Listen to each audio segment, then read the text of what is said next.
I'm Bob Konowski, the superintendent of schools, and we're very fortunate tonight to have a couple of presenters on the complex issue of school funding in New Hampshire. So I'm going to turn it over to Andru Volinsky and John Tobin for the presentation tonight. Thank you for coming. Thank you very much, Bob, for having us, and thank you all for coming. I'm John Tobin. It's my friend Andy Volinsky. He and I were very involved in the Claremont case 25 years ago. But since last June, we have been traveling around the state holding forums like this. We started out on a hot summer night in Pittsfield. We've been to Berlin, to Nashua, to Keene, to Rochester, to Derry, up north, a bunch of different places. And the point of the exercise is old-fashioned civic engagement and democracy. We are trying to give people an understanding of the school funding system, and we're also trying to bring the school funding issue and the problems, and especially the problem of crushing and uneven property taxes, into the forefront of public discussion and debate. For a long time, it's been a forgotten issue. But we all know that property taxes and the level of property taxes has been a long simmering issue that's coming to a boil. And the problems of many school districts around the state struggling to do their job because they just can't raise the money is another issue that's coming to a boil, and it's not just in a few districts, it's in a number of districts. So we have some information to give you to help you understand the way the system works. We have kept all of these forums nonpartisan. We've been invited by school districts, by Rotary clubs, by the Business and Industry Association, all kinds of groups to come and talk about this. And we've kept it nonpartisan, but by all means, issues about educating our kids and what taxes we pay and how high the rates are political issues in the most important sense. These are issues that we as citizens all need to talk about. So you will get an understanding of this issue, and then we will talk about what we are trying to achieve in the legislature this session. So thank you for coming, and I'm going to turn it back over to my friend Andy.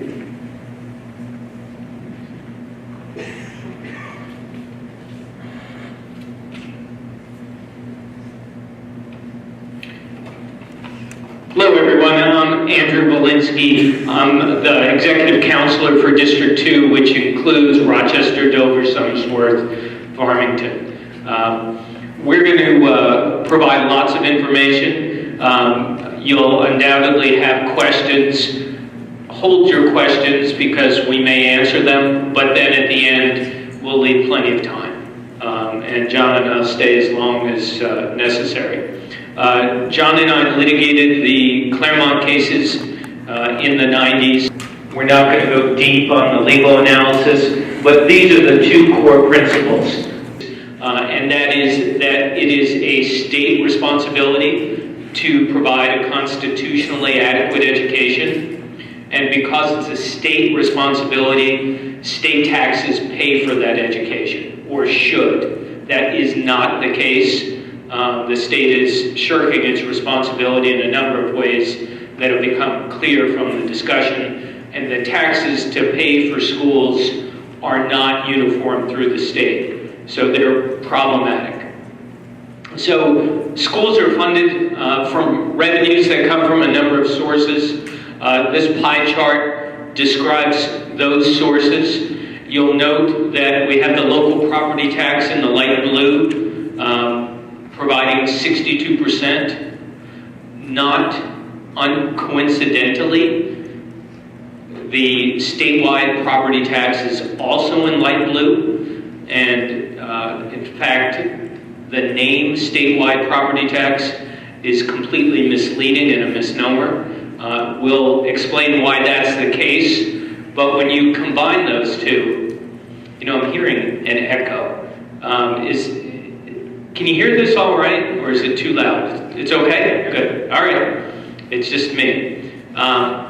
Combining the two, the state school system is funded 73% reliant on your local property taxes when you put the two together.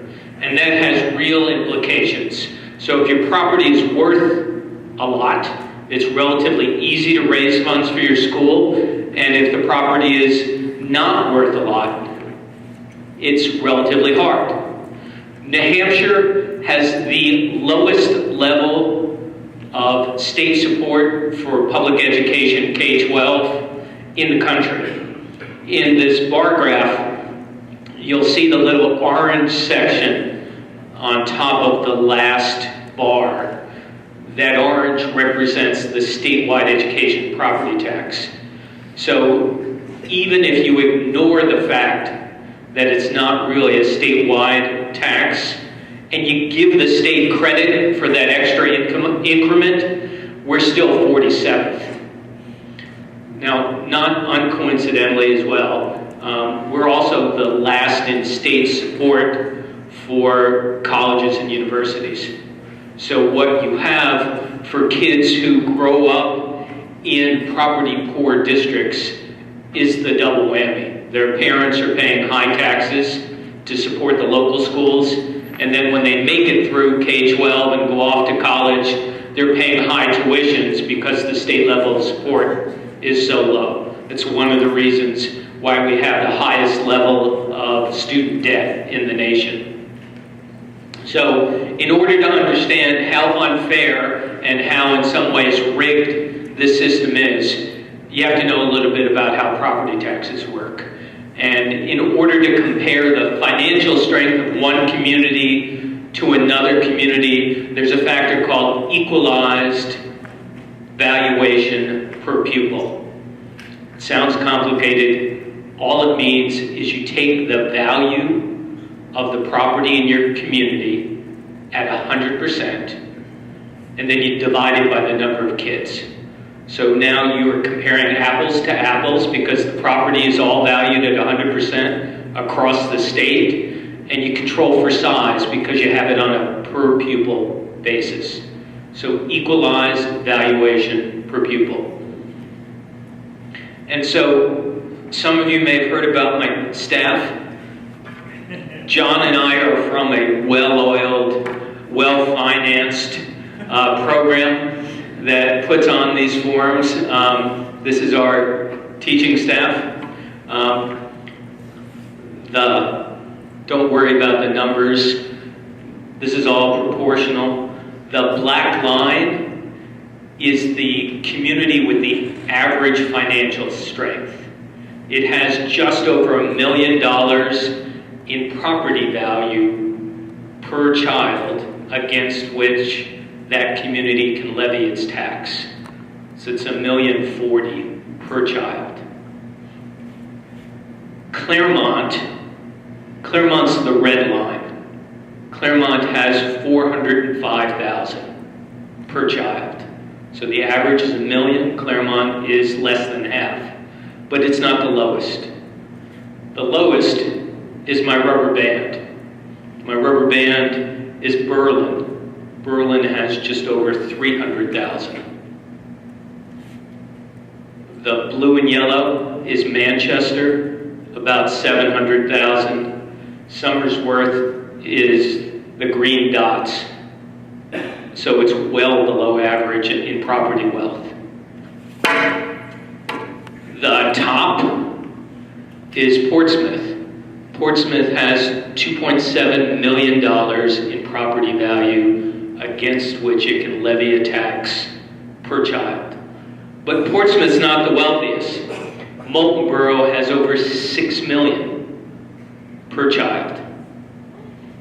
So $6 million in Moulton Borough, 300-odd thousand in Berlin, 600-odd thousand in Somersworth.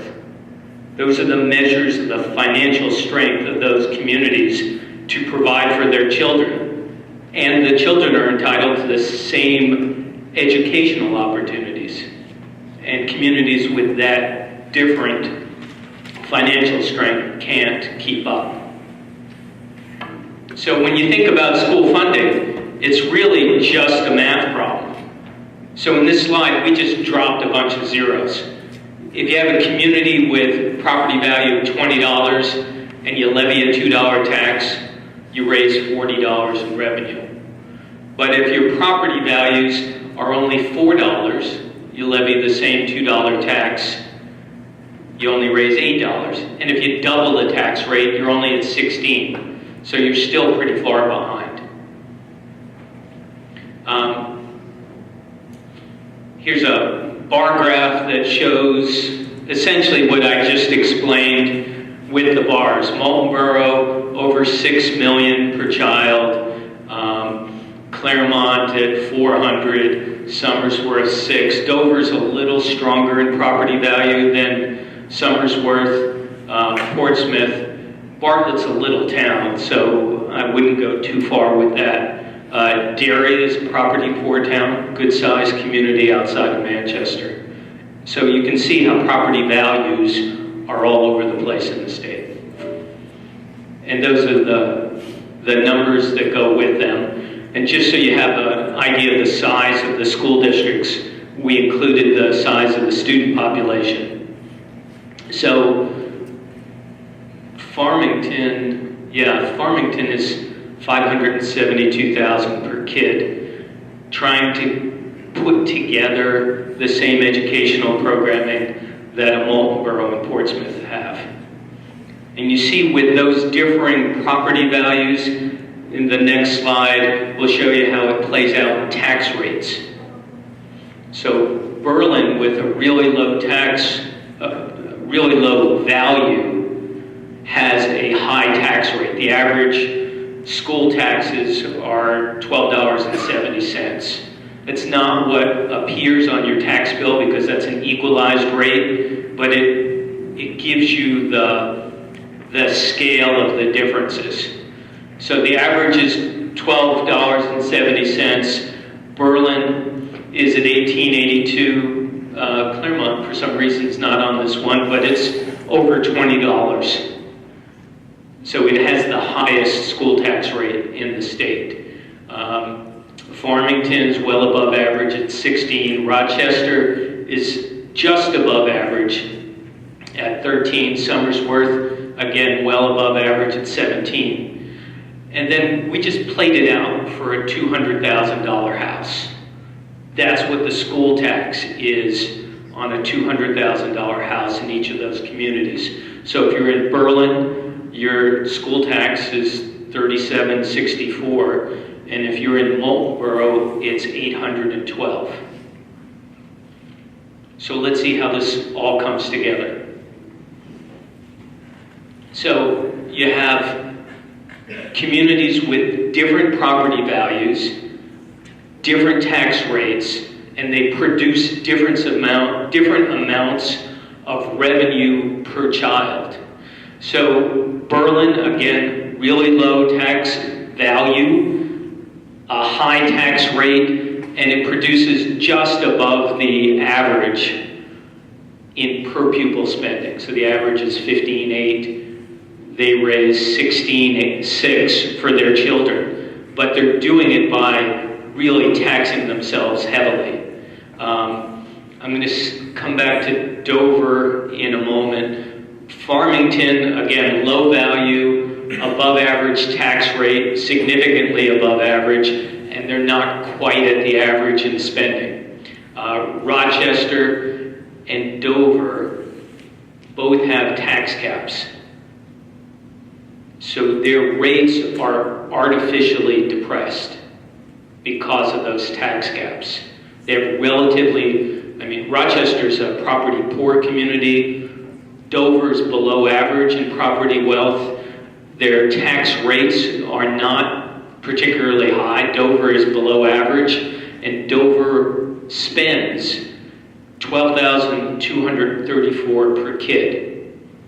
So compare that to the average $15.8. So they're $3,600 below the average per child. So think about a class of 20 kids. So now you're 72,000 less than the average spend. What's 72,000 mean for a classroom of kids going through school in Dover? Somersworth Somersworth has low property value, high tax rate, and despite, John and I think these are heroic efforts, because you're $5 over the average in your tax rate, and you're still not raising the average spend per pupil. You're below average in spending by a bit. So this slide gives an analysis based solely on what the local tax rate produces. So we have a system that's 73% reliant on local taxes. We wanted you to get an understanding of what happens if you only rely on local taxes and local property values. And so for Somersworth to compete with Portsmouth, you have to have a rate that's 4.3 times higher, a tax rate. Portsmouth raises $17,470 based on its local property tax, which is less than $7. Somersworth raises almost $7,000 less per child with a tax rate that's $10 more. And then we did the math on how that plays out, both per class and over a 13-year public ed experience, kindergarten through 12th grade. You want to? So let me just amplify what Andy said about heroic. What you have here in the towns with low property values is you have to work harder, you have to sacrifice more, you have to pay at a higher rate to support your schools. And all over the state, people are doing that, and we really mean it. You all as taxpayers are sacrificing for your kids. You are heroic, you are paying at a higher rate in order to stay not even in a really unfair competition. Think about it. Just step back and think about this tax system. Because it's so dependent on the value of the land and stuff in your town, wherever you are, the amount of money that can be spent and raised easily really varies. And we have a third colleague named Doug Hall who does a lot of this stuff with us, and he's done a lot of number crunching. And one of the things he figured out, why are there certain towns that have enormous property value per kid? They have a lake, they have a mountain, they have a seacoast, they have some other natural resource by and large. There are a few places that have an interstate exchange, but by and large, those are places. Portsmouth has a seacoast and a harbor. They are places where they have a lot of property value, so they can spend a lot of money on their kids and do so at a lower rate. So they're not sacrificing nearly as much, but they're getting much more. And I just want to take a step back to go back to the New Hampshire Constitution for a minute. That Constitution was largely written by John Adams in response to the American Revolution. The American Revolution was in large part about oppressive taxation, arbitrary, unfair taxation. So our Constitution says, and it's one of the most important principles, the government is limited in what it can do in terms of taxes. Taxes have to be proportional and reasonable. It's a fearsome power to tax. So the Constitution tries to put a limit on it. Now, looking at what you've just learned about our system, is that proportional? Is that reasonable? Is that limited? It works really well if you have a mountain or a lake. If you live somewhere else, you are facing very high tax rates, and even with those high tax rates, you can't raise as much money because you have so much less to tax. So this issue cuts across notions about taxes and government, conservative and liberal. Right now, the system we have here is it's certainly not a conservative tax system with limited and reasonable taxation. It's an arbitrary system where, depending on the property value, your rates can be high, the money spent on your kids can be less.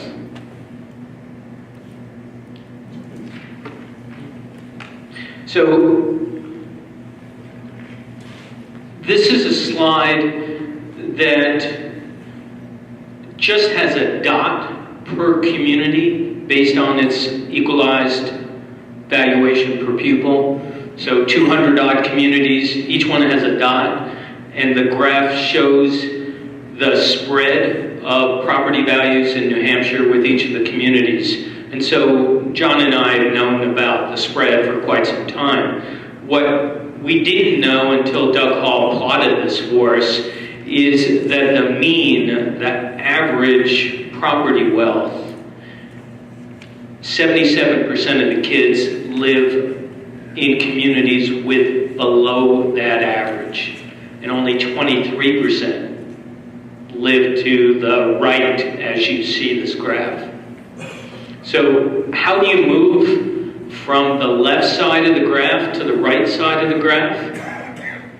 You have to pay the price of admission. So you have to be able to afford the home in the property wealthy community. And if you can do that, then your tax rates are going to go way down. If you can't afford the price of admission, particularly the further to the left you are, you're going to pay high taxes and get less for it. The other thing this graph shows us is that with 77% of the kids living in communities with below average property values, you have a great opportunity for coalition building. Think about it. To the left, you have Manchester, you have Concord, Nashua, Rochester, Somersworth, Dover. All of those communities have lots of voters. And when voters understand this proposition and start speaking to each other, things start to happen. A little later, we'll talk about what's happening in the legislature this term, because 3 of us and an 8-foot piece of wood have been talking about this since June. It's made a difference, and we're hopeful of what's going to come out of this legislative session. So let me say a word and then switch back to you. What we've been talking about to this juncture really is from the perspective of the student and her tax-paying family in a property-poor community. And so there's a direct relationship of interest in the school, interest in the tax rate.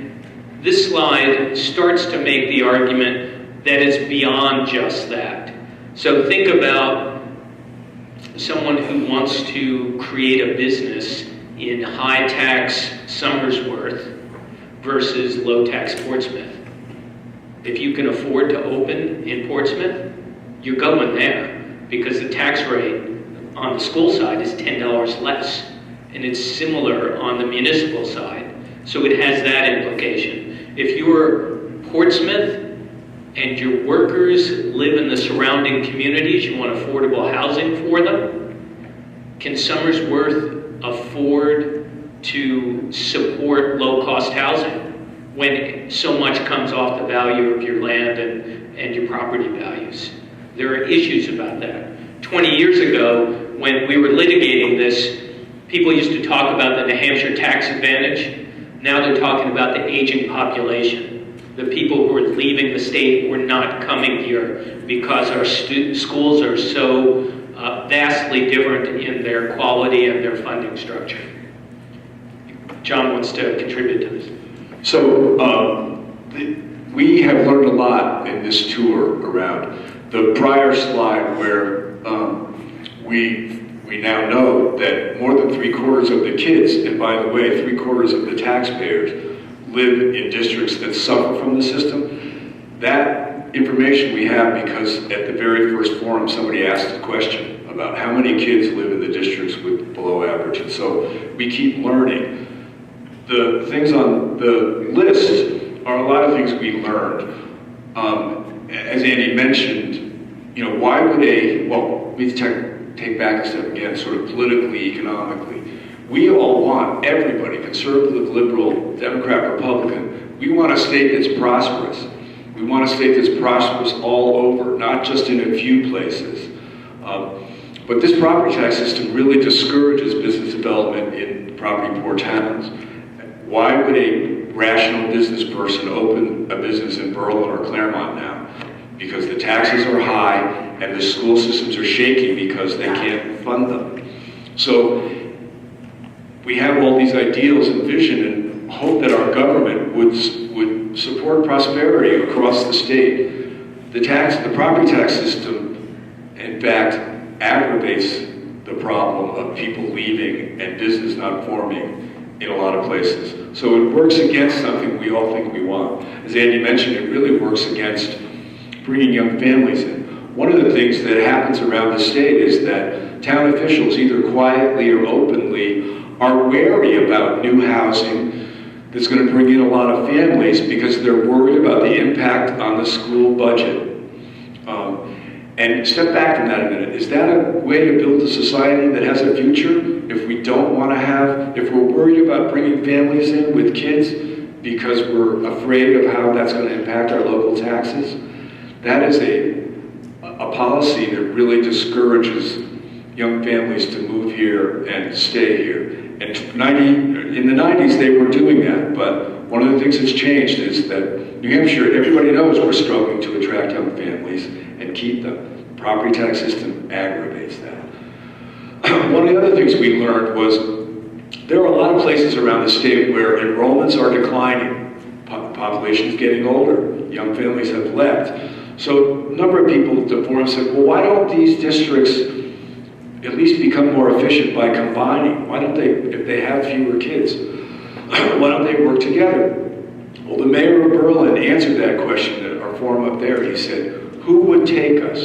Why would a neighboring district partner with a district next to them where there are certain economies that would make sense, but the tax rates are so different? So you'd think we would want to have a system that would encourage efficiency, would encourage regional cooperation. This system discourages that, and in fact, there are some regional school districts right now that may break up. Some have already broken up because of this disparities. So this is another impact of the system that's not known. It wasn't even known to us. The other thing that we've learned is there are a lot of places that don't have very much taxable land. Berlin, for instance. Berlin, I think the figure is something like 77% of the land in Berlin is not available to be taxed. They have a big piece of the national forest. They have a federal prison and a state prison and other land. So the people who are left, the people who own houses and business, have to pick up the slack because of this other property isn't being taxed. And one policy that a lot of people think makes sense, and so do we, that aggravates this is current use. Current use is a state policy that says to a town, if someone has land that qualifies for this enormous tax reduction because they're going to save it as agricultural land, you, town, must greatly reduce their property taxes. The state requires that. The town has no choice. But the state doesn't give any money to the town to make up for the taxes that are lost. Land in current use is distributed pretty arbitrarily. Manchester doesn't have much. I don't know how much Somersworth has.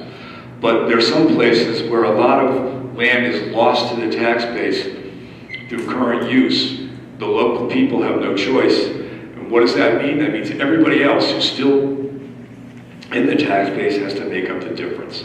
So there are a lot of things about this system beyond the way it hurts property taxpayers and kids that make it not good for New Hampshire.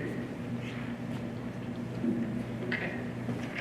So the next couple of slides we'll go through pretty quickly. The Claremont suit was filed when Judd Gregg was the governor. The first round of the appeal and the trial happened when Steve Merrill was the governor. The key decision, Claremont 2, was returned when Gene Shaheen was the governor. And so one of the reasons that we say this is nonpartisan is because both parties failed, the students and the taxpayers in our state. So this is just a quick graph plotting out expenditures for elementary kids in the state. Just pay attention to the angle of the graph.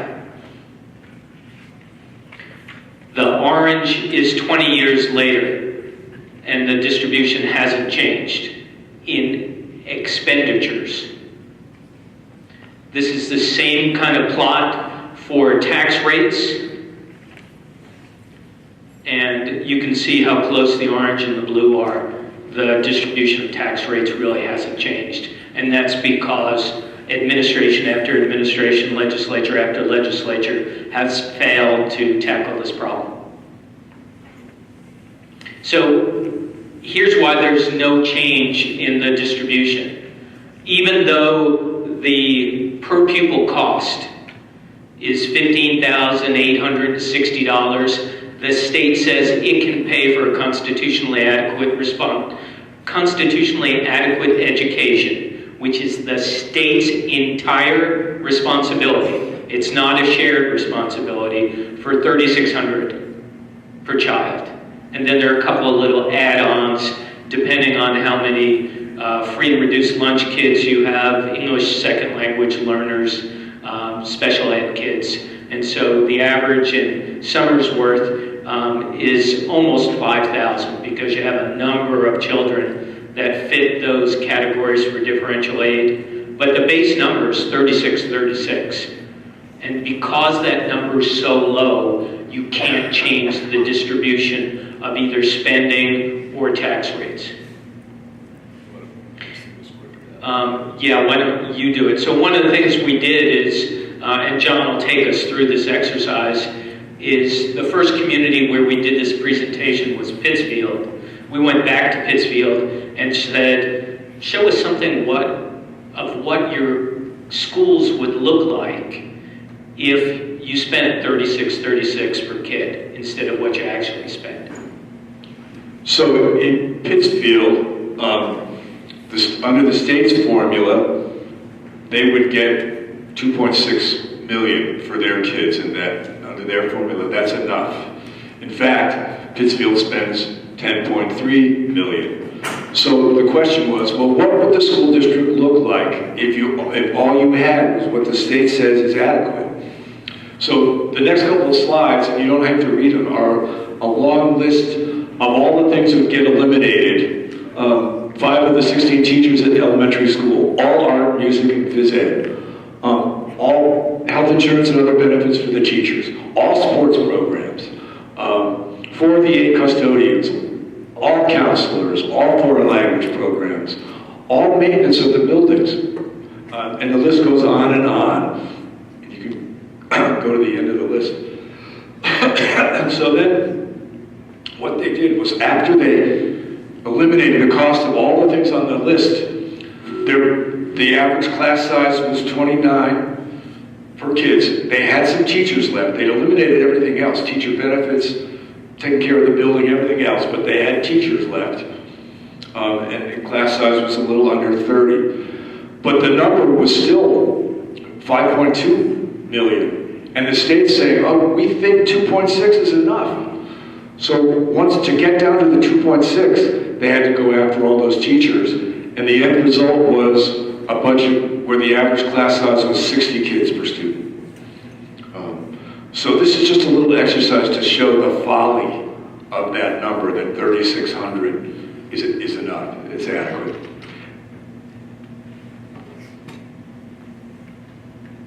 So I said at the outset that we consider the statewide property tax to be misnamed. The statewide property tax has a statute that describes it, and in the statute is a particular number, $363 million. The statute says you shall raise $363 million through the statewide property tax. That's an odd number. Why 363?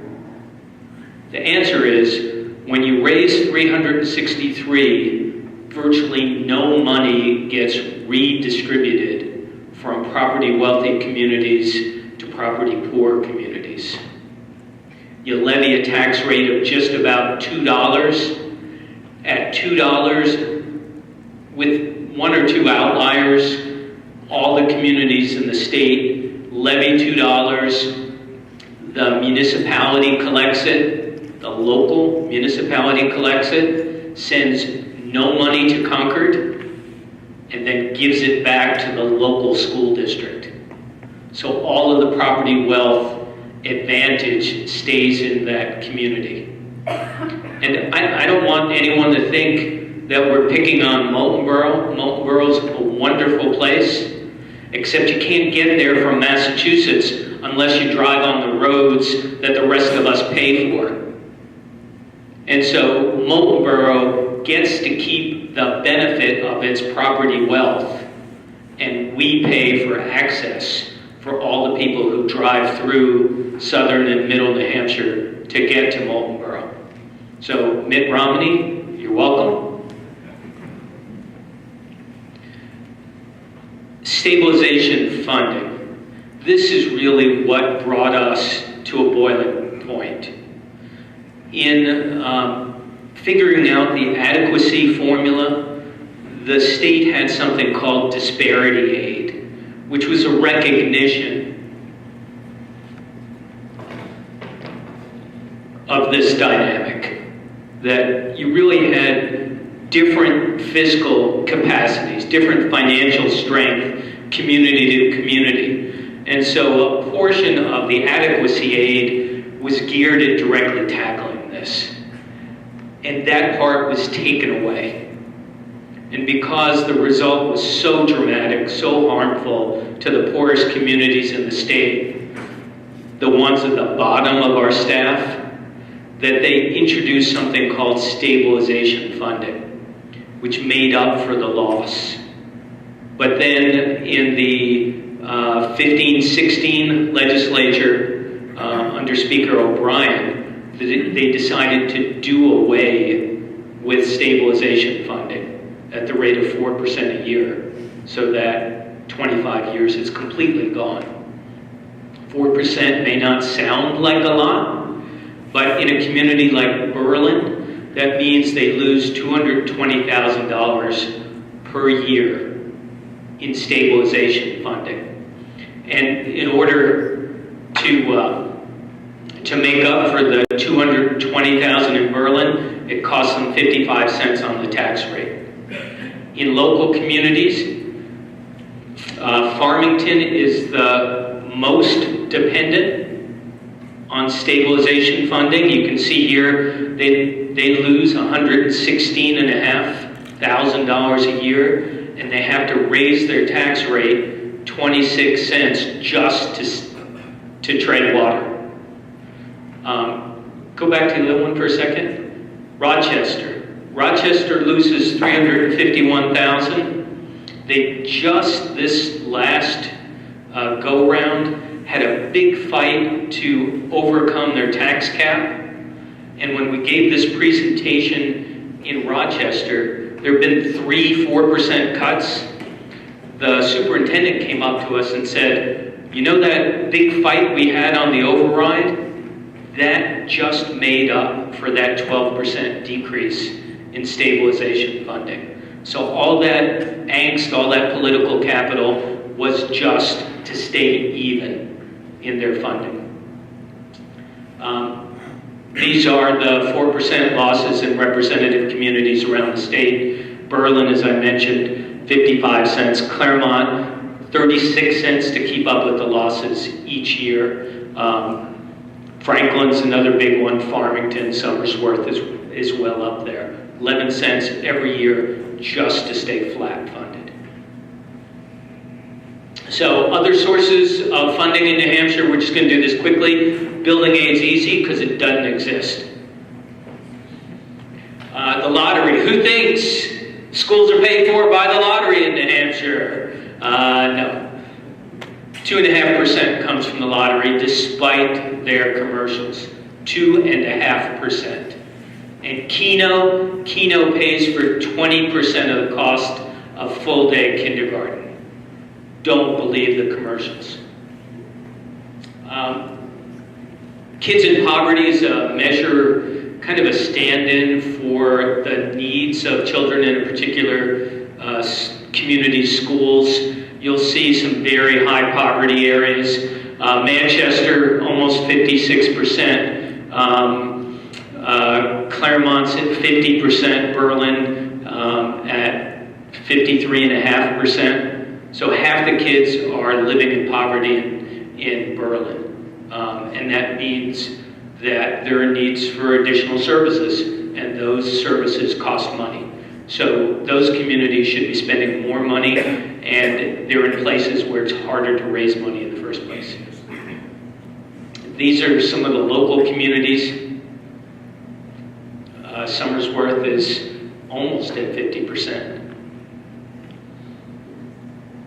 Go ahead. This is the point that John made. Comes from an article. This is a direct quote from the New Hampshire Business Review. These are communities that can't tax their local property for various reasons. I happen to live in Concord. Concord, on average, has below average property value. That's because so much of the property is not taxable because it's owned by the state and to a lesser extent the federal government. So let me switch to you. So this problem is a problem that needs to be solved by our legislators and governor. And so we tried to bring attention to it in the last 6 months, and we succeeded. During the election campaign, at forums like this, we asked people to listen to this, and then we gave them some questions. Here's some questions to ask people who are running for office. Those questions are now in the talking points that we gave you, the one piece of paper, and they're questions to ask elected officials. What are you going to do about this? Now that you all and your fellow citizens around the state, once you learn about it, then the next step is to ask the people in charge, what are you going to do about it? So we were really struck by the harm, the immediate harm that the stabilization cuts were causing. And just that the formula was so long-term, and also that the system was so irrational, it didn't make any sense.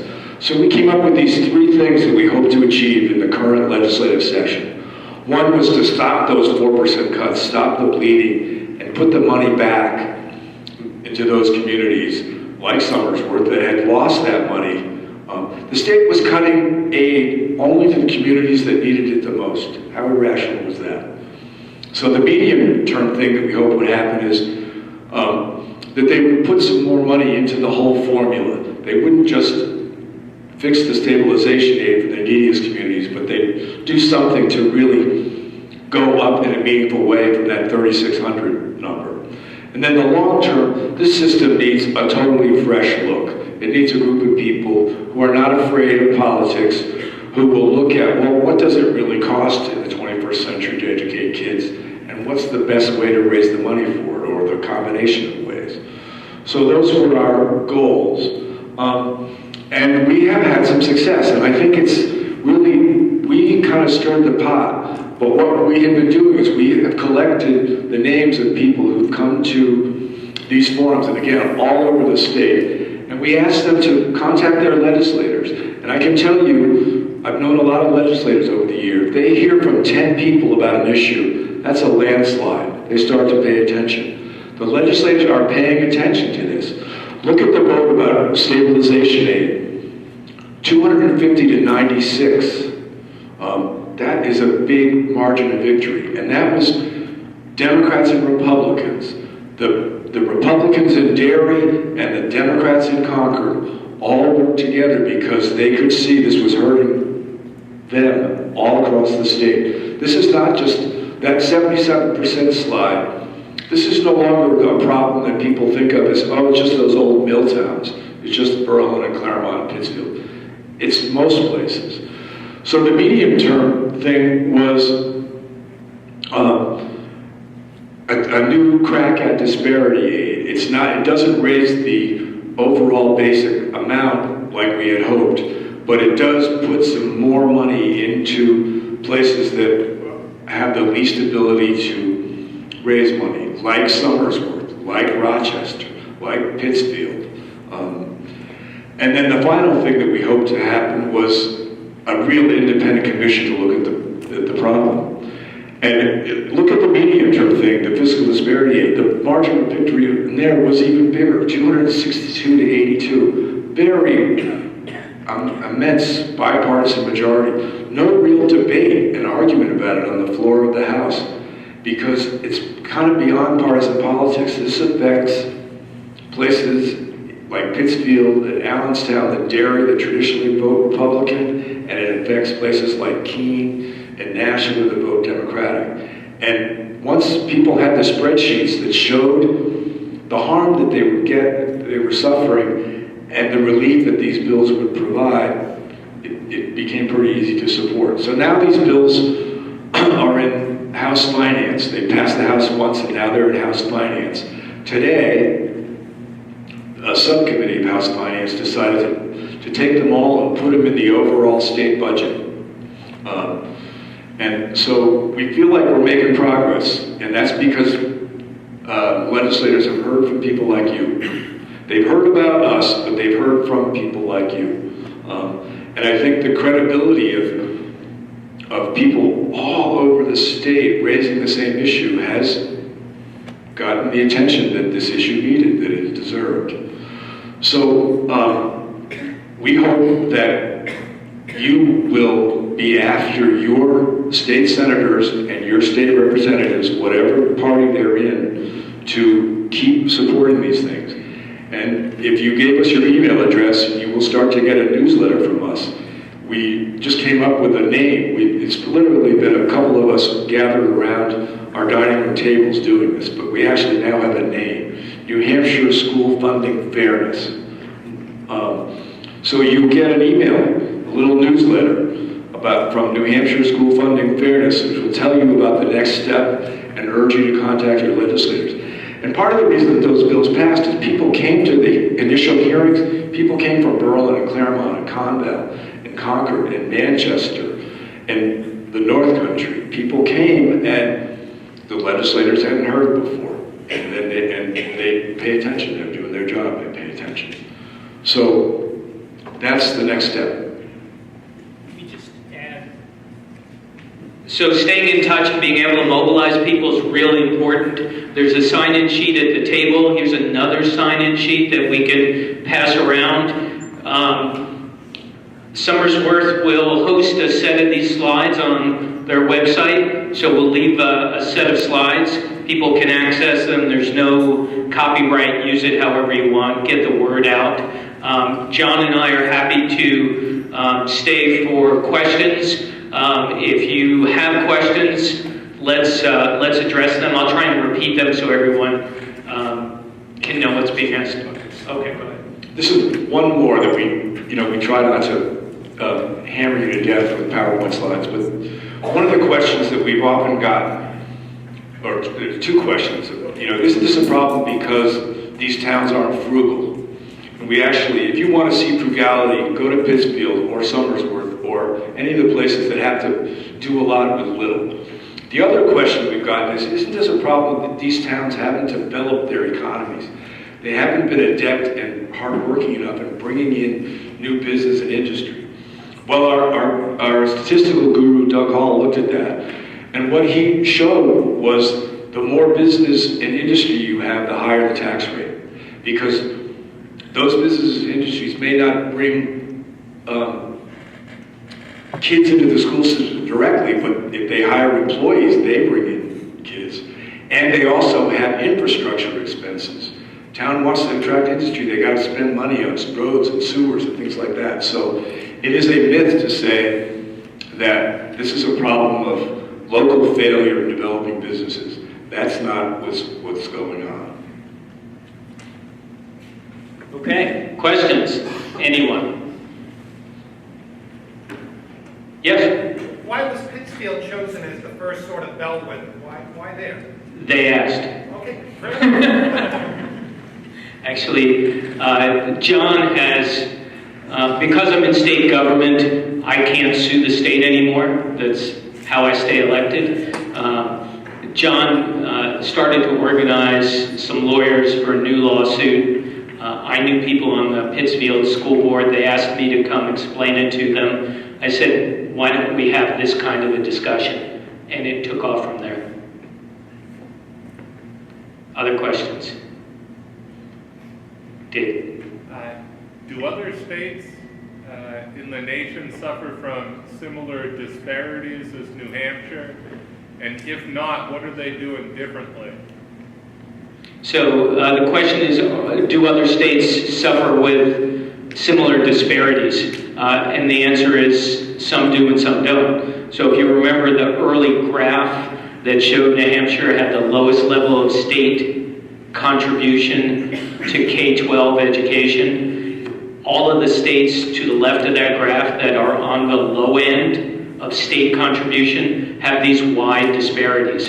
There's been litigation like ours, there's the graph, in I think it's 44 or 45 states.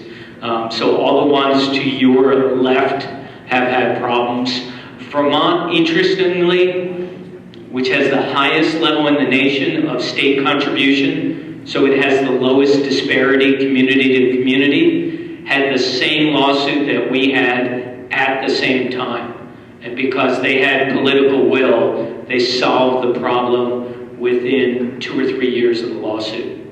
Massachusetts, which is about the left third, had a similar lawsuit, same time, put a fix into place and have had to tweak it a little bit, but not where we are. Let's go Emmett and then Dan. So I appreciate the need to keep this sort of nonpartisan and non-political, but it seems like this is the best case that we need to change New Hampshire's tax structure and not just marginally improve state funding.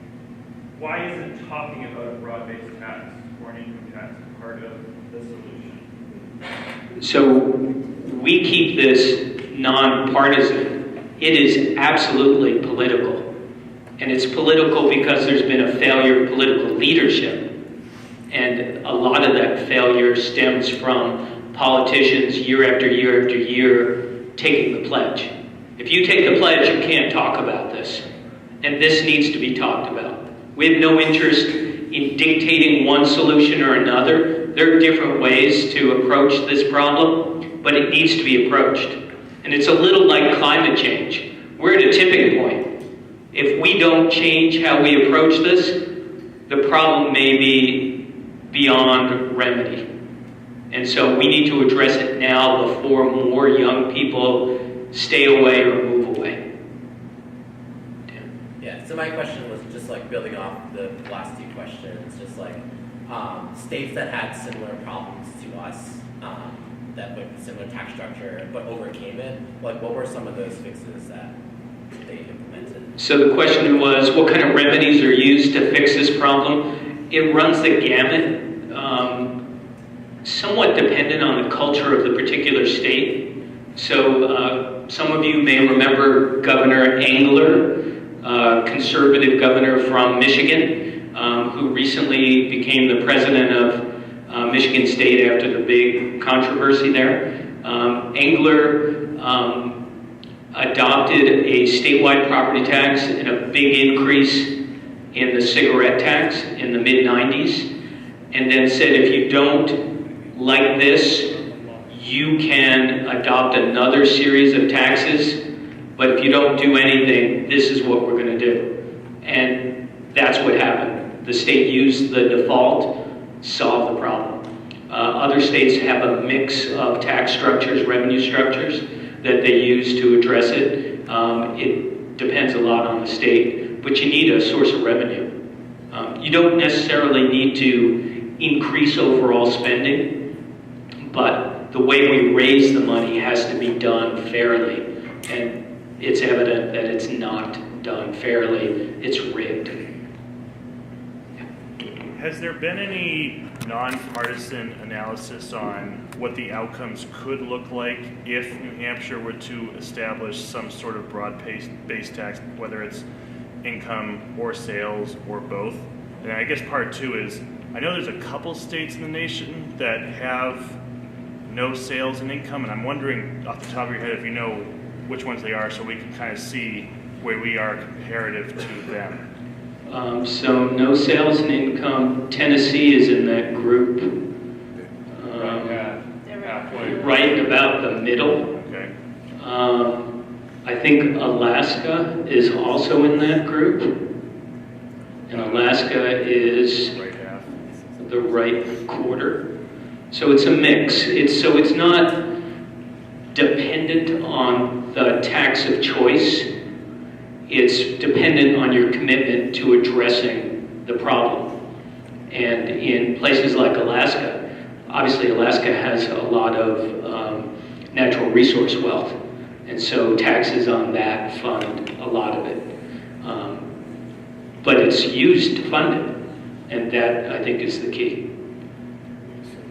Hang on one second. Go ahead. One of the things about taxes is people here struggle to think about the property, the state's duty in terms of property, in terms of funding schools and property tax. If you think about it, we couldn't imagine a different level of rooms and meals, a different rate from town to town, depending, Concord, which has a lot of restaurants, could raise a lot of money at a lower rate. If you live in a town with only a few restaurants and hotels, you have to have an astronomical rate. That's crazy. But we have that here with property tax. And one of the things that our friend Doug Hall says is, even in the property tax realm, nobody objects. Everybody across a county pays a county tax, and we don't keep track of, how many people from Somersworth are in the county nursing home or in the jail? I only want to pay for them. We all pay. It's a common expense. We all pay the same rate. There it is. But the property tax thing, we're stuck on the notion that it's only local. And that means we're stuck with these enormous, pits that the property poor towns have to climb out of. And, one of the slides earlier was, Somersworth would have to tax itself at 4.3 times the rate of Portsmouth. That's not 4.3%, that's 430%. Somersworth would have to tax itself at a rate 430% of Portsmouth's rate to generate the same money. Does that make sense? No. One of the other things that Doug Hall says is we never think about people fight within their towns about their school budgets. They fight about the expenses, they fight about the tax rate, but nobody steps beyond the municipal boundaries and says, how does it work other places? How come these other people don't have to pay as much? We need to step back and have the big picture, and that's what we're trying to do here. Yeah. It's my understanding that the statewide property tax was intended to kind of circumvent this issue of the broad base and was initially implemented to be kind of effective and would actually redistribute, but it's been kind of chipped away at over time. So if we have this pre-existing source of revenue, what would need to be changed in order to make it fit what we need it to be doing? So the question is around whether the statewide property tax can be adapted to address this issue, and the answer is yes. Doug Hall did the analysis. Somewhere between $10 and $14 a thousand would generate the funds necessary to pay for all the schools in the state. So Somersworth would go down $3 to $7, and Portsmouth would go from 7 to 10 or 7 to 14. And you would share the wealth that Portsmouth happens to have within its boundaries. And I think there are a lot of people who thought about this stuff. There was a business man that you may have heard of who was on the State Board of Education named Fred Bramante. He's been talking about a real statewide property tax for years. And his point is, you raise the same amount of money, but most people's property tax bills would go down. Now, in that kind of a system, you need to have some real money there for property tax relief for people who couldn't afford those. Right now, there is a system for the statewide property tax, but the statewide property tax is like 8% of your property tax. So if the state gives you a little help, they might give you help with half of 8%, so it's meaningless. So if we went to a statewide property tax, we'd have to have, and other states do this, there are a lot of other states that have what are called circuit breakers on their property tax. You don't pay anything over, 10% of your income. The state chips in and covers the rest for you. Other states have homestead exemptions. So if it's your primary resident, the first amount is exempt. Other people have figured this out. There are lots of ways to make it fair and not hammer people. Last question or two? Yeah, go ahead. Has Governor Sununu seen this presentation, and also do you know what his stance is on those the legislation moving through the legislation? So, because I'm on the executive council, I sit with Governor Sununu every other Wednesday. I was with him today. He's aware that we're giving these presentations. He has not asked for a slide deck yet. I suspect that the couple of pieces of legislation that have veto-proof majorities he'll allow to become law. He's likely to veto some of the others. And in his budget address, he didn't even come close to acknowledging or attempting to address these issues. And it's going to take more work. That's where you come in. He should hear from you. Yeah. So when the veto time frame comes up, so after it passes both houses, there should be an outreach to the governor. And I'll be happy to share the slide deck with him. Yes? Yeah, I'm just curious where, as you're talking about the governor, where vouchers comes in and plays into this whole formula. So the question is, where do vouchers play into this dynamic? Some of you may remember that last legislative season, we had something called SB 193, Senate Bill 193, which would have used state funding to pay for private schools. And it would have made this problem even far worse because the funding for the private schools would have meant that every time a child transferred from a traditional public school and went to a private school, she would take her $3,600 with her.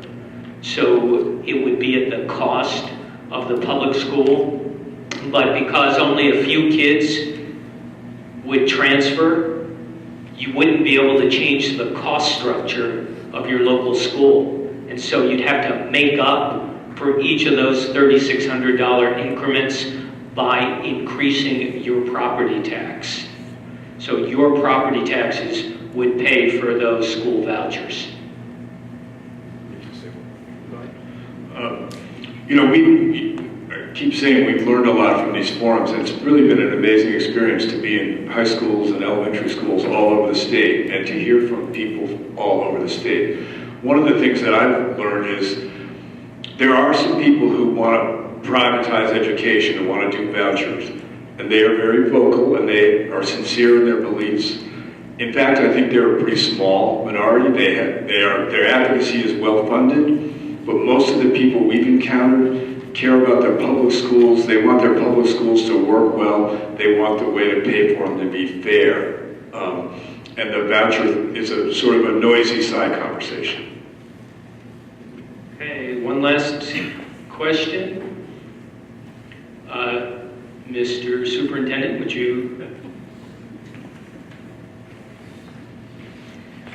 We have your own teaching staff. Thanks, everybody. Have a good night.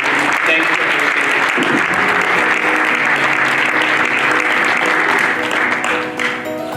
Thank you very much for coming. As you can see, it's a very complex issue with school funding and state funding in general. So I just want to thank them again for coming and taking the time to do the presentation. Have a good night.